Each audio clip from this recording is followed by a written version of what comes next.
Hi, I'm Fraser Douglas, and I've been an avid tent camper now for 55 years.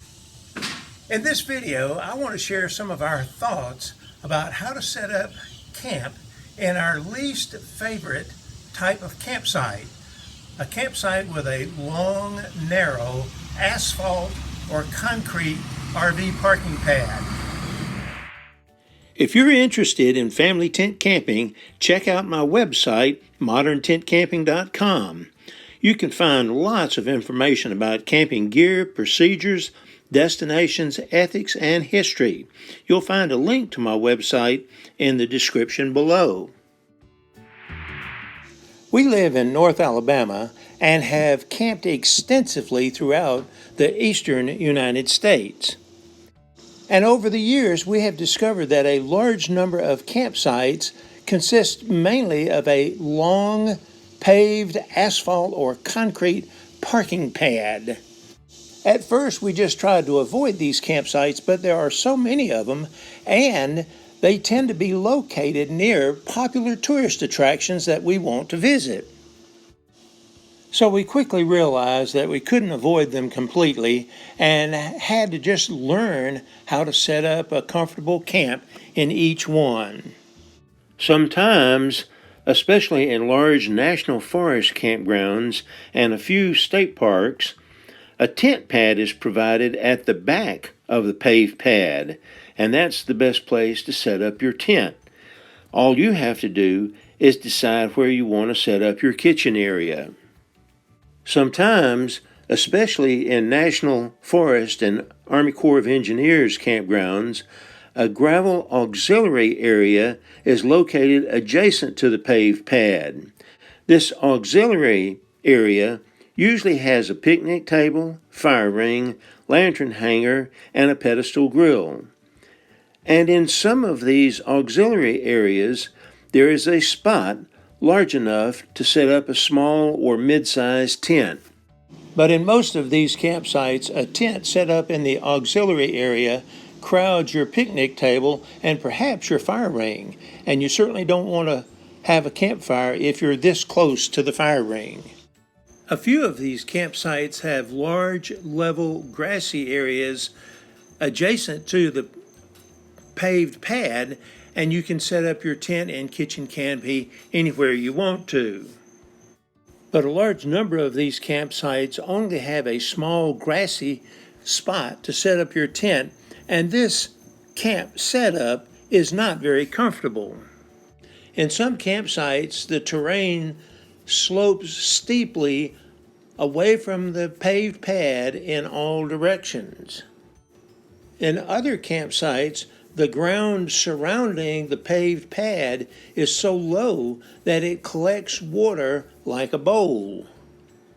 Other campgrounds require that the tent and kitchen area must be set up on the paved pad or in the auxiliary area. So, after repeatedly struggling with the problem of how to set up our camp in these campsites that are defined primarily by a long concrete or asphalt RV parking pad, we have concluded that many times it is best to set up both our sleeping tent and our kitchen area on the pavement.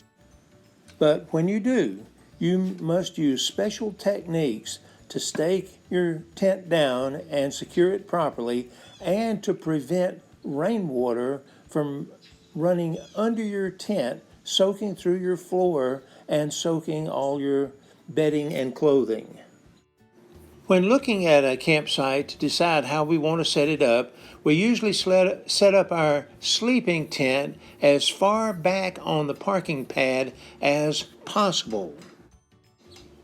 And we set our kitchen area up in the middle of the parking pad so that we can back our car up to it with all the food and cooking supplies inside.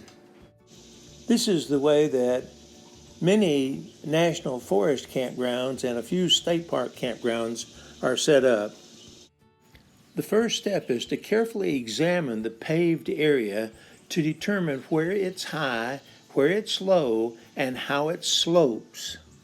If it's a new asphalt or concrete pad, it should be high in the center and sloped toward each side with relatively little front to back slope.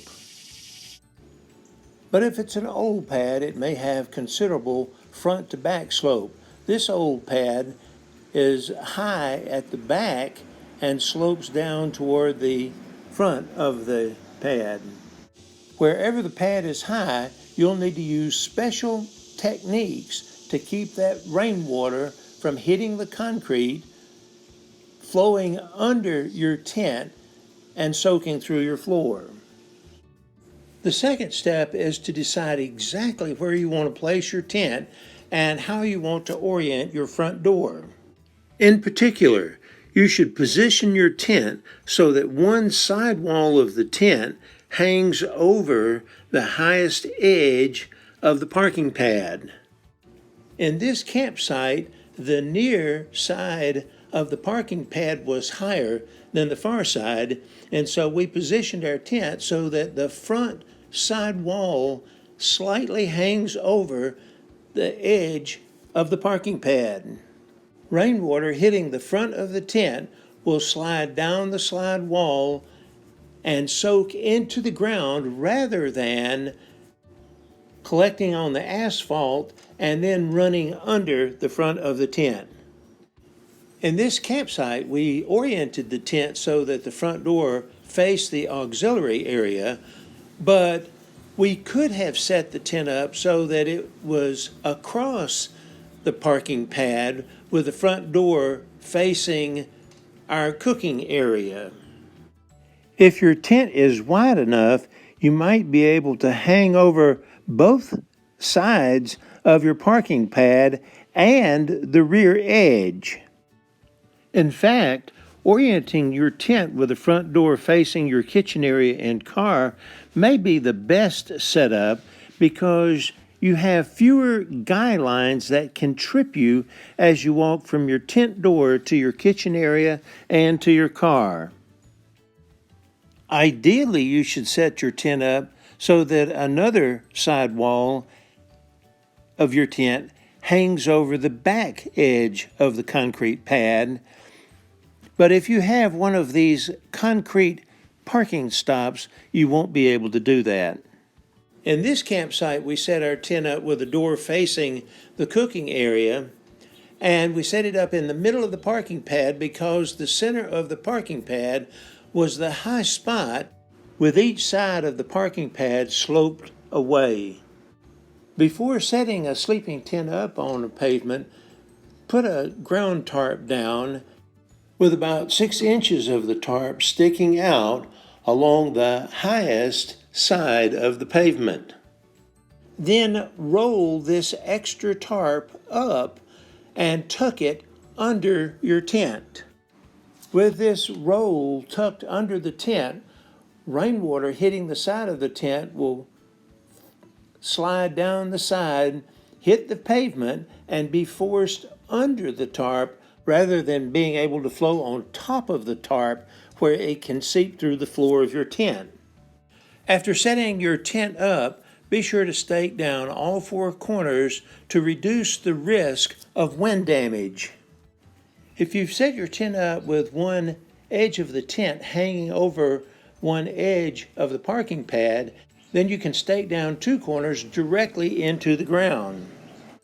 But you may have to use utility cord to extend the other 2 stake down loops so that you can stake them into the ground past the far edge of the concrete pad.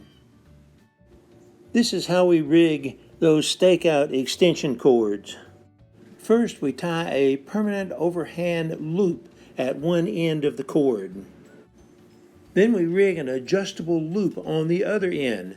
We typically use taut line hitches, but you can buy little metal or plastic slides to also make these adjustable loops. This adjustable loop allows you to easily tighten or loosen your stake down loop. And finally, we use a carabiner to connect our adjustable loop with our tent loop. without having to untie the adjustable knot each time you connect it to your tent. To further reduce the risk of wind damage, you need to guy out the sides of your tent. And the best way to guy them out is shown in this photo taken from an old U.S. Army Standard Operating Procedures Manual. First of all, make an adjustable loop and attach it to the guy out loops of your tent. Then tie a permanent overhand loop at the distal end of your guy line. This permanent loop will be staked to the ground. Now you can adjust the tightness of each guy line without having to stoop down to the ground. Now this asphalt or concrete parking pad will be very hard and very cold, and so you'll need padding and insulation inside your tent on the floor under your bed. We use synthetic indoor-outdoor carpets from a home improvement store, plus non-slip yoga mats under our self-inflating mattresses. The final step to setting up camp is to set up your kitchen canopy between your sleeping tent and where you'll be parking your car. In this setup, you can leave all of your food and cooking utensils in your car and still easily get them when you want to bring them to your kitchen area. Well, I hope you've enjoyed this video, and I hope that it's given you some ideas about how to set up a more comfortable camp in those campsites that are primarily defined by long paved asphalt or concrete RV parking pad. Thanks for watching. Take more trips, travel further, visit more attractions, and spend less money. Go tent camping. Thanks for watching.